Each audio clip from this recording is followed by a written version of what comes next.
오늘 하나님께서 우리에게 주시는 말씀은 신약 성경 요한계시록 22장 13절 말씀입니다. 제가 보는 성경으로 신약 성경 423쪽입니다.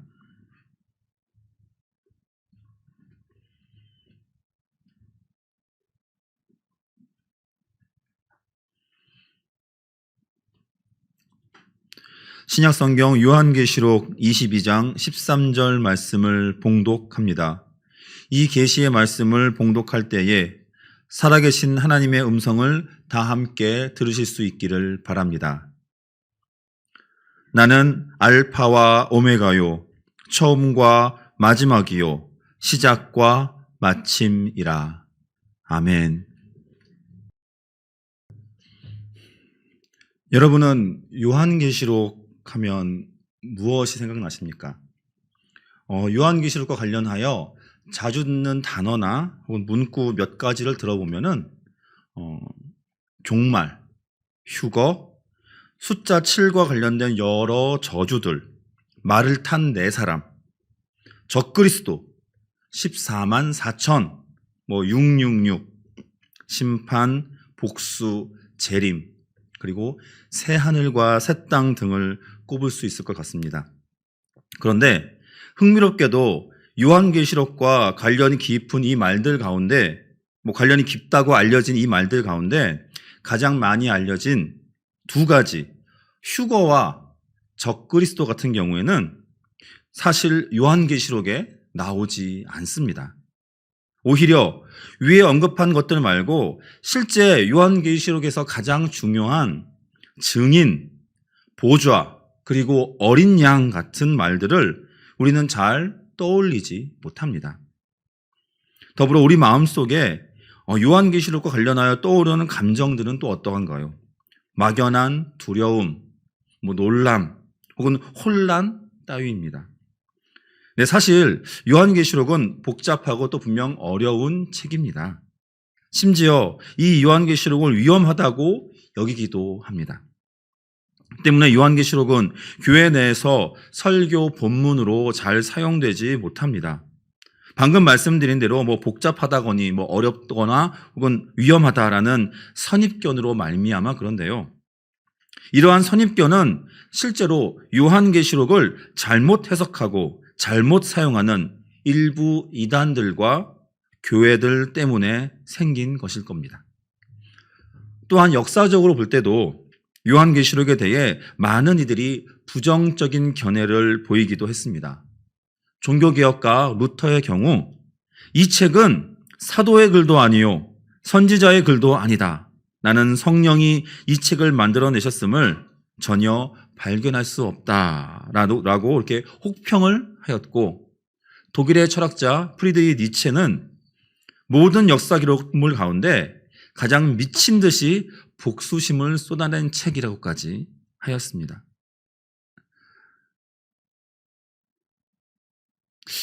종말론적인, 그래서 마지막과 관련 있어 보이는 책인 요한계시록이기에 우리에게는 오늘 이 책의 위치, 즉 신약 성경의 가장 마지막에 있는 것이 어색하지 않습니다. 하지만 사실 이 책의 위치는 이 책이 초기 교회 내에서의 그 정경화 작업 당시, 이렇게 오늘 우리가 보는 구약 39권과 신약 27권으로 성경을 이렇게 확립할 그 당시 많은 논란과 그리고 말들로 인해서 가장 늦게 정경으로 인정받았습니다. 그렇기 때문에 이 위치가 오늘 우리가 보는 이 위치가 위치에 이 계시록이 위치해 있는 것이죠. 이처럼 요한계시록을 둘러싼 공포와 의심은 이 책만큼이나 오래되었고, 앞서 말씀드린 대로 비주류 기독교인들과 그리고 광신자들로 인해서 처음부터 이 요한계시록을 그들이 사용하면서 악용한 것도 분명 하나의 이유가 될 것입니다. 일반적으로 잘 알려져 있지는 않지만 1세기 초반 벌써 교회에는 몬타누스주의라는 그런 이단들이 있었습니다. 이들은 극단적인 성경 해석, 특별히 이 요한계시록을 오해하여서 잘못된 신앙으로 교회를 혼란하게 만들었습니다. 이처럼 요한계시록은 교회사를 통해 보면 오해와 경외 혹은 등한시 여김을 받아왔습니다. 하지만 우리는 분명 오해하고 있습니다. 요한계시록은 스스로 아직 일어나지 않은 일을 기록하고 있다고 분명하게 내적으로 증언하고는 있습니다. 요한계시록 1장 19절 말씀입니다. 그러므로 네가 본 것과 지금 있는 일과 장차 될 일을 기록하라. 이렇게 요한에게 말씀하시는 음성이 들립니다. 하지만 우리는 이 요한계시록을 그저 미래를 기록한 책, 미래의 일로만 받아들여서는 안 됩니다. 요한계시록은 바로 오늘을 위한 책입니다. 그런데 여기서 오늘은 요한계시록이 쓰였던 그 당시 오늘입니다. 그리고 책이 기록된 후 500여 년이 흘러 유럽 혹은 소아시아 그 어딘가에서 이름 모를 사람들이 읽을 그 당시의 오늘입니다. 그리고 지금보다 먼 훗날 우리의 자녀의 자녀들이 읽는 바로 그 오늘을 위한 책입니다. 만약 이 요한계시록이 미래만을 위한 책이라면, 그래서 요한계시록을 쓸 당시 하나님이 요한에게 장차 일어날 일에 대해서만 미리 알려준 것이라면, 그럼 왜 반드시 오늘 우리에게 적용되어야 하는 말씀이라고 확신할 수 있을까요? 요한계시록이 기록될 당시에 이 기록이 보여주는 미래가 꼭 2000년을 훌쩍 넘어 오늘 우리, 그리고 하필 대한민국이라고 누가 확신할 수 있을까요?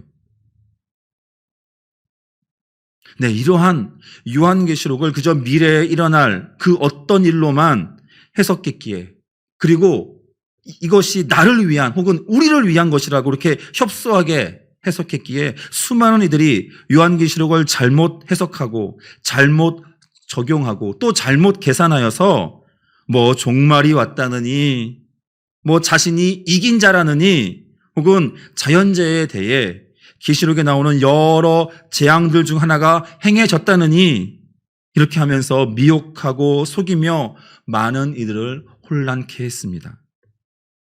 요한계시록은, 아니 모든 성경은 바로 오늘 우리를 위한 책이 맞습니다. 네, 분명히 맞습니다. 하지만 또한 요한계시록은 오늘 우리만을 위한 책은 결코 아닙니다. 요한계시록은 요한이 살아있던 당시 로마 제국의 핍박을 받던, 그리고 당시 수많은 우상의 유혹에 맞서서 대항해야 했던 계시록 2장과 3장에 나오는 그 소아시아의 7 교회들을 포함하여 초기 교회의 그리스도인들을 위한 책입니다. 그렇기에 우리는 요한계시록이 기록될 당시의 그 역사적 상황을 알아야 합니다. 당시 이 글을 읽은 첫 번째 사람들의 삶의 모습을 알아야 한다는 말이죠. 네, 우리는 오해하고 있었습니다. 요한계시록은 신약의 다른 여러 책들과 마찬가지로 당시 그 초기 교회의 상황을 반영한 책들입니다. 오늘 저는 요한계시록을 이렇게 한 절 한 절 해석하지 않습니다. 네, 아닙니다. 사실 못합니다. 시간도 시간이거니와 저의 능력 부족을 이 시간 솔직하게 고백하겠습니다. 다만 이 한 가지만 말씀드리고 또한 여러분들이 꼭 기억하셨으면 좋겠습니다. 우리는 오해하고 있었습니다. 벌써 제가 3번째 이 말씀을 드리고 있습니다. 요한계시록은 재앙으로 가득 찬, 그리고 공포와 저주의 책이 결코 아닙니다. 오히려 요한계시록은 찬양과 경배를 드리는 예배의 책입니다. 요한계시록의 심장이라 불리는 4장과 5장에 나오는 다양한 그 찬양과 경배의 고백들을 보십시오. 우리가 잘 아는 찬양의 노랫말로 사용된, 한 번쯤은 들어본 적이 있는 그런 노래들입니다. 거룩하다, 거룩하다, 거룩하다. 주 하나님 곧 전능하신 이여 전에도 계셨고 이제도 계시고 장차 오실 이시라. 죽임을 당하신 어린 양은 능력과 부와 지혜와 힘과 존귀와 영광과 찬송을 받으시기에 합당하도다. 보좌에 앉으신 이와 어린 양에게 찬송과 존귀와 영광과 권능을 세세토록 돌릴지어다. 아멘. 요한계시록은 천상의 예배를 통해 우리로 이 땅에서 예배의 공동체로 살기를 요구하는 찬양의 그리고 예배의 책입니다. 그리고 요한계시록은 저항의 책입니다. 요한계시록은 결단의 책입니다. 요한계시록 13장과 14장에 나오는 666과 바벨론은 무엇을 의미하는 걸까요? 많은 학자들은 666을 네로나 도미티아누스 혹은 칼리굴라 등의 로마 황제를 가리키는 말로 해석해 왔습니다. 네, 무슨 이상한 짐승이나 바코드 이런 게 아닙니다. 심지어 요즘 많은 이슈가 되고 있는 백신 패스를 가지고 이런저런 말들을 하는 것 같습니다. 여러분, 아닙니다. 그런 것이 아닙니다. 숫자 6은 성경이 말하는 완전수 7보다 하나 모자란 수입니다. 즉 666은 7, 완전수 7, 우리 하나님을 상징하기도 하는 그 7, 이것과 비교해서 모자란 수 6을 3개를 묶어놓은 것으로 볼 수 있습니다. 즉 특정한 어떤 사람이나 체계라기보다는 모든 역사를 통해서 하나님을 거부하고 부정하고 교회를 박해하는 모든 악의 체계를 가리키는 것으로 해석할 수 있습니다. 바벨론은 당시 가장 막강한 정치 세력이었던 로마 제국을 의미합니다. 즉 이는 요한계시록에 기록될 당시 교회를 핍박하던 그 제국을 뜻하며 나아가서는 온 시대를 통해 교회를 박해해온 수많은 정치 세력일 수 있습니다.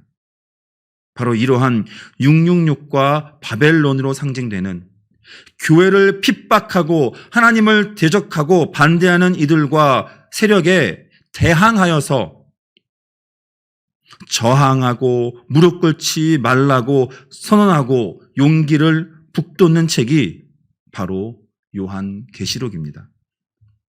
그렇습니다. 요한계시록은 교회를 박해하고 하나님을 무시하고 인정하지 않는 666과 바벨론 큰 용과 옛뱀 등으로 상징되는 세상의 수많은 악의 세력에 대해 결코 무릎 꿇지 말고 포기하지 않고 끝까지 견디라는 저항의 책입니다. 네 번째로 말씀드립니다. 우리는 오해하고 있었습니다. 마지막으로 요한계시록은 희망의 책입니다. 새 하늘과 새 땅에서 우리는 어린 양 예수 그리스도와 함께 참 기쁨을 누립니다. 참 평화를 맛봅니다. 요한계시록 21장 16절입니다.